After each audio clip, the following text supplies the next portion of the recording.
My name is Honiana White, and I'm a disciple of Jesus Christ.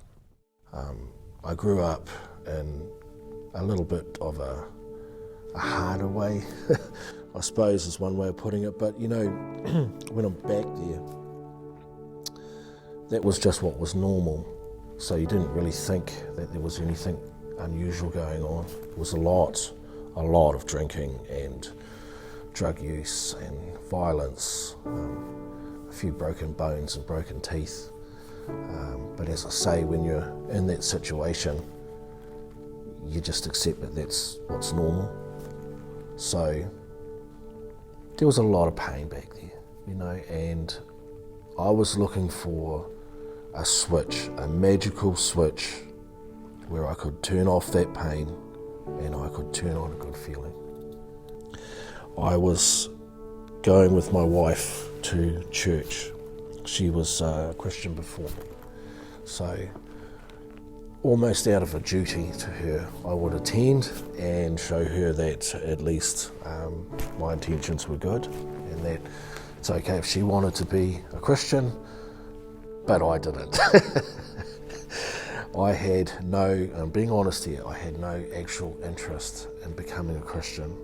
I was at a point where I was going to draw a line in the sand and I was going to stop coming to church and I was going to stop my wife from talking about Jesus at home and I was going to stop her from trying to teach our children about who he was. And I was so angry at God. I was so angry. You know, I was just angry at everything. I went in the church and Maria was on the creche, so she had to be back there, and I felt myself sitting in this room with like 200 people there, and I felt like I was sitting on my own. I felt like I was the only angry guy in there. I felt like, why is everybody else all, you know, happy clappers, and here's me just very angry. I was fuming, you know, and I couldn't, there was so much stirring in me. It was like, oh, I was trying to contain this anger, and I listened to the sermon and I just came up with all these mental reasons why I can shut that down or I can argue that away. And what was happening, I was just building in this intensity, and my headache was splitting, and I was trying to like just hold my head together. I just wanted it to be over, and there was something in me that was like shaking in me. And come to the salvation prayer, and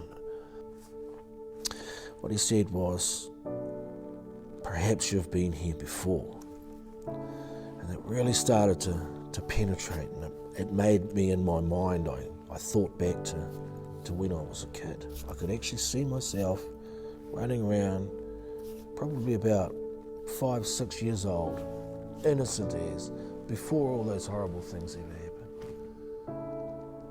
And I remembered, I used to just believe in God, without any complications, without any name, without anything that tried to tell me it was another way. And the next thing he said, maybe it was when you were a child. And I'm just like, wow. Now I'm feeling my hands starting to shake, and I'm looking at them and I'm going, I don't want my hands shaking. And then he said, I've got a message for you. And I was just like, oh wow. I'm trying to hold on to my seat, and I'm just like, this is freaking me out, because I'm afraid to move forwards in this. Like I said, I felt like it was just me and this voice.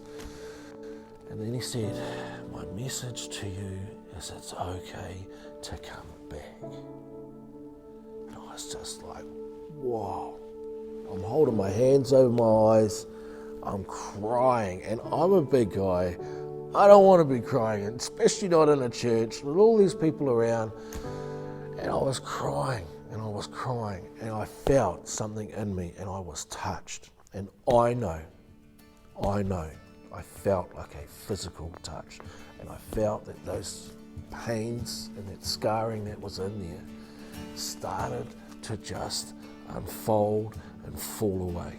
And it's continuing to do that. But in that moment, it's like when you're in a cold valley or a basement or somewhere, and you come out into the sunshine, and it's like there's immediate warmth, and there's this this light, and there's just this contentment, and there's more fulfillment, and even though you're the same person in the same place doing the same thing, there's something else that's going on, and that's how I felt. Now that might not mean anything to whoever's listening, but I know that in that time I got touched by the Holy Spirit. I know it, and it's taken me a longer time to actually understand what that was about, but I just want more. And I just want more, and I just want to tell everybody about it because it's real. I know who God is, and that's Jesus.